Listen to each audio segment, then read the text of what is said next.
This is Ralph Brandt from the Fireside.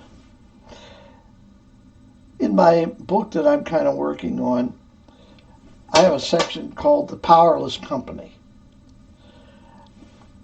Most people know the names of Metropolitan Edison and Pacific Power and those guys.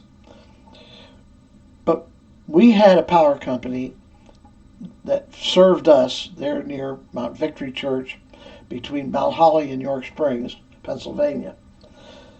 That was referred to as Adams Electric. Med-Ed did things somewhat like the electric companies.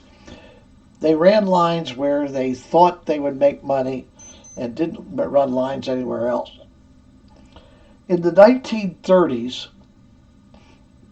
the government created something called the Rural Electrification Agency, the REA. And I'm going to say something about the REA here.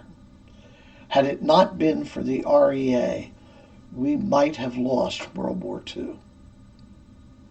One of the things that helped American farmers continue being productive with workforces that drastically were reduced was rural electrification. It made production of food easier. We might not have lost the war without it, but it would have been a lot more difficult. The electrification of an American farm was probably as impactful as the bringing the internal combustion engine tractor there. I helped at my one uncle's farm shelling corn. It took two people, one to crank it, who got tired after a short period of time, and one to feed the ears into it. This is taking corn off the ears. Put a quarter horsepower motor on that thing, and now one person can do the job, and faster. And oh, by the way, it isn't going to be dependent on your arm getting tired. Rural electrification also allowed the introduction of milking machines and a bunch of other things that just increased it. And by the way, a lot of the farmers didn't have a motor for the corn sheller and for something else and for something else. They had the motor on a board that they could prop behind it, throw a belt on it, and use the motor for this, and the next day use the motor for something else. It really helped. And what brought that about was rural electrification, the REA. They ran the wire from somewhere around Gardner's, Pennsylvania, where they had their substation. Gardner's is a small town that had a factory there and a few houses. It's located between between Gettysburg and Carlisle. Most people know where Gettysburg is. The whole area almost from Gettysburg to Mount Holly was served, by the way, out of a post office in that area. This is probably 14 miles or so. And it extended almost as wide the other way.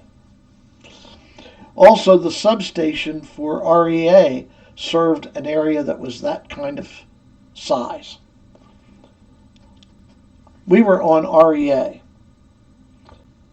Up the hill from us, about a half a mile, REA stopped. Don't know why, but they stopped there.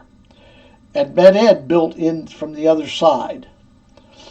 So people halfway up that hill were REA, and the other half were Med-Ed. Med-Ed at the time had a lot better service than we did. By the way, REA had lower prices. Remember that the government paid for building the lines. That helped. As late as the 1930s, 9 out of 10 rural homes were without electric service. The farmer milked his cows by hand in the dim light of a kerosene lantern, which more than one time got kicked over and caused a barn fire. The wife was kind of a slave to the wood stove and the washboard. Rural electrification just changed everything. No, it didn't change it overnight, but it was the start of the change. We were there. And it was part of the TVA Act, by the way, of 1933. The Adams County Co-op, as it was called, was born out of that era. The lines went through some really bad places. Remember, this is rural. It's got brush and trees along the edge, and sometimes they weren't trimmed as well as they should be. But you know what? We had electricity most of the time. I do remember one Christmas, my mom was getting ready to shove the turkey in the oven, and the power went out. This was in the early 50s when we were getting some good winter snowstorms like we did this week, or last week. And we packed the turkey in the snow outside.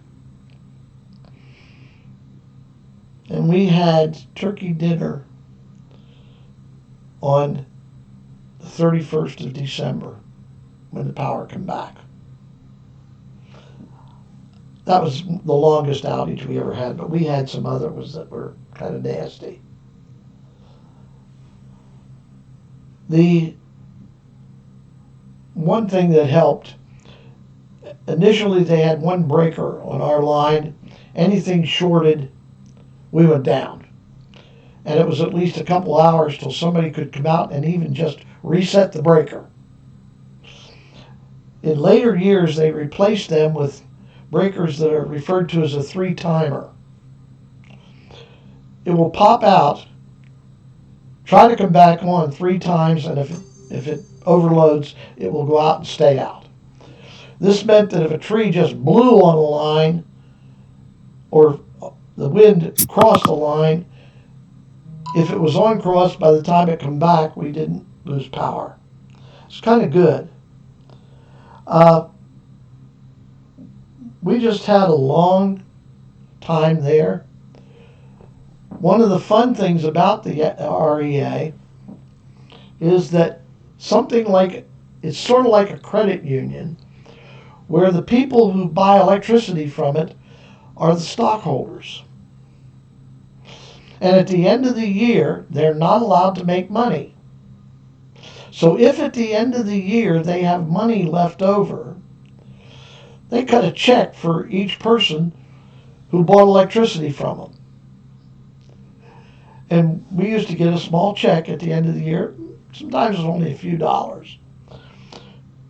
But it's sort of like a credit union in a sense where the customers own the business.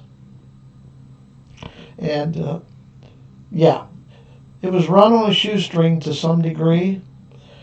In later years, the tree trimming got better. The introducing of the new breaker, it got better. My sister, I don't live there anymore. My sister does. And she's told me that they're rarely out. So it's gotten better. It's one of the government programs that I look at and say, it did a lot of good. And with the war coming the war came 8 years later. By then it had a chance to have an impact. At the same time, German homes and farms, rural ones, didn't have electricity. And that made some difference in the war effort. Sometimes you have to look at the total impact. There's videos on YouTube called Unintended Consequences. It's when the government does something and something happens that they didn't expect. And I hate to say this, but most times unintentioned consequences are bad. I believe the TVA and the REA were a couple of things where the unintended consequences were almost as good as what the objective was. This is Ralph Brandt from the Fireside.